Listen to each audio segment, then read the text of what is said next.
So unitarism in essence implies the absence of functionalism within an enterprise or in a part of it. Subordinates are not expected to challenge managerial decisions or management prerogatives. So management prerogative that can normally be intervened on by the union. Of course, during collective bargaining, you have the negotiable instrument and non-negotiable instrument. All the non-negotiable instruments fall under the managerial prerogative. But increasingly, with unionization and collective bargaining, some of these instruments has been encroached on by trade union. So management doesn't want that, and the unitary perspective strengthens that fact that subordinates are not expected to challenge those managerial decisions because they fall within what we call the managerial prerogative. So trade union is viewed as an unlawful infringement on the unified and cooperative structure of the workplace. Trade unionism is viewed as contending with management over the loyalty and commitment of employees to their employer. So employer doesn't want that as well. They want absolute loyalty. They want members of the organization to recognize one existing goal. That is why it is unitary, that the only goal in the organization is the organizational goals and objectives, and every member of the organization must adopt and adapt properly to that goals and objective, and they must always strive to ensure achievement of that organizational goals, and therefore there is no individual interest or objective to be achieved, and that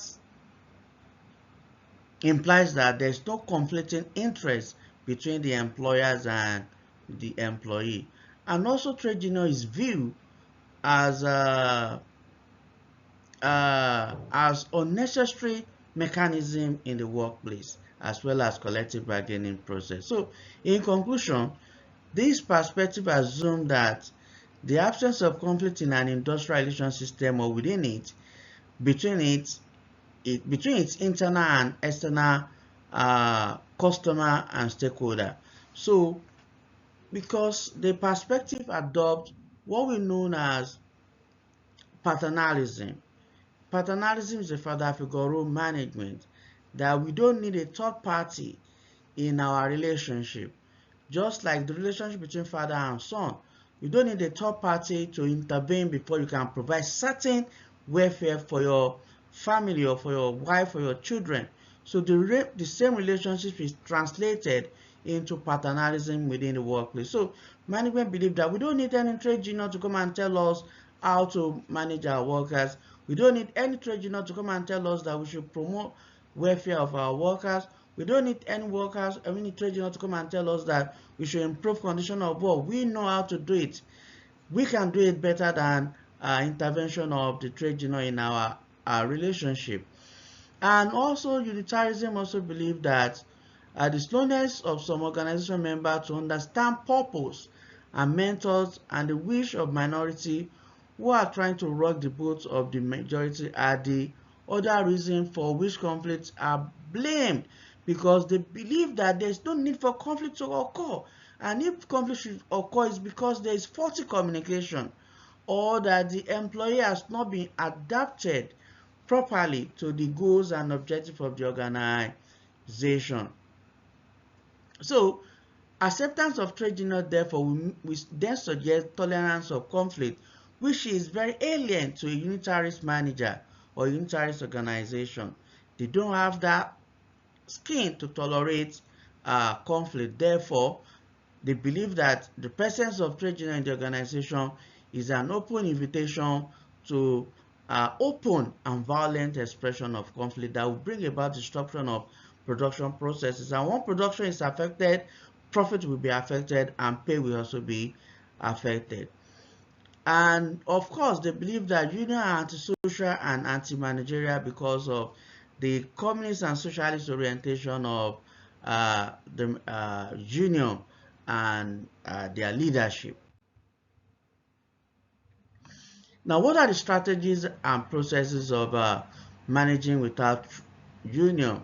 There are various strategy and processes adopted by organizations to ensure that they manage without a trade union in the organization, or involving trade union in the affairs of in the day-to-day administration of their organization.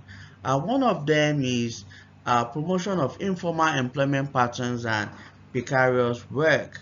Now, informal employment pattern can come in various forms, and of course, you know that unionization has to do with you having a valid and formal employment with your employer as uh, required by law, as required by the labor law in most society. And aligned to that is changing forms of employment. We now have various employment patterns: triangular employment, outsourcing, right-sourcing, contract employment, casualization. All these approaches make it difficult for workers to be unionized where they work. Even though the legal definition of trade union permits temporary workers to be unionized, but because they are not working with the primary employer, they are working with the secondary employer, so where would they form the union? And the existence is on primary temporary basis.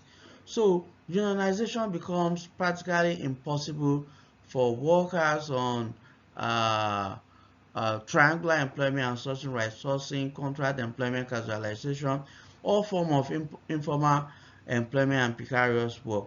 So with that, most employers are able to prevent union existence in their organization.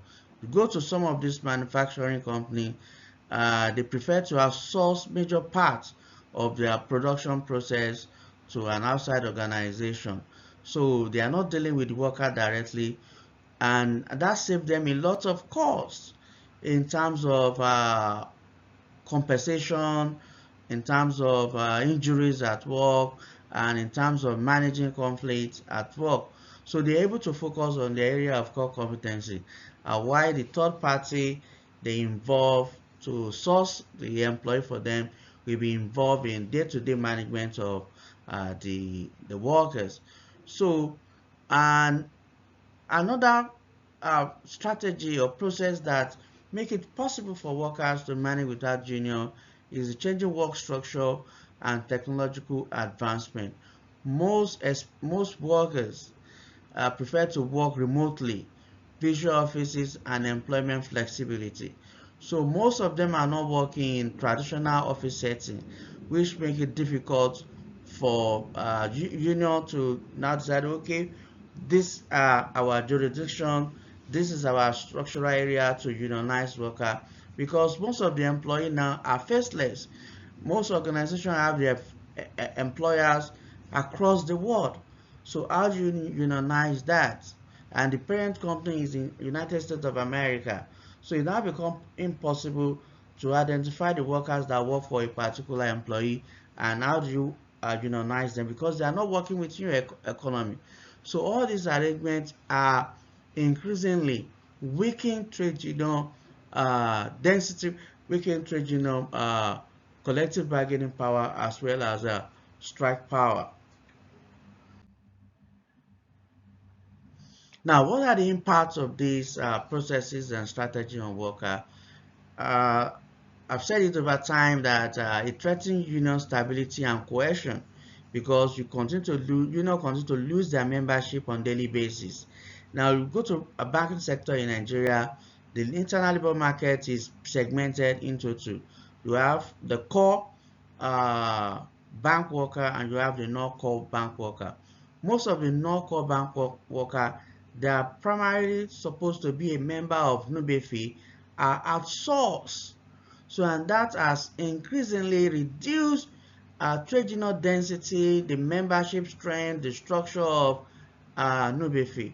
Why the core bank workers are employed directly by the bank, and they are given formal employment engagement, and it is only those that may decide to join ASBEFI. And however, most of the new generation banks are of the view that they can manage without trade union, though it has its own negative impact on the organization as well, and negative impact on the employees that refuse to join trade union in the organization where they work, and also destroy trade union structure and membership density. It's weak bargaining and strike power of workers. Workers' exploitation and poor welfare are very becomes feasible in organization that manage without the presence of trade union. Impact on employers. There will be covert expression of conflict, because when you do not allow people to express their grievances within the workplace, they tend towards covert expression of conflict, which is much more dangerous than overt expression of conflict. You see people exhibiting high labor turnover in the organization, sabotage, fraud, embezzlement, moonlighting, multiple job holding, and toilet journalism. And you have high cost of individual bargaining and negotiation, because you have to deal with people on individual basis. Unlike when you have trade union in your organization, the trade union is able to harmonize the interest of the various group of workers in that organization and present such to the management. Then you have high labor turnover rate, and you have loss of loyalty. And however, the workers in the non-unionized workplace can be protected through the following methods or approach, and that has to be championed by the state of government, especially in sub-Saharan African countries. And what are these processes? We have the social dialogue model, we have the decent work agenda, we have fundamental rights at work, we have protection of the vulnerable group of workers, and regulating the informal sector of the economy. These are methods to be adopted by the state to ensure protection of workers in the non-unionized environment or workplace. Thank you very much.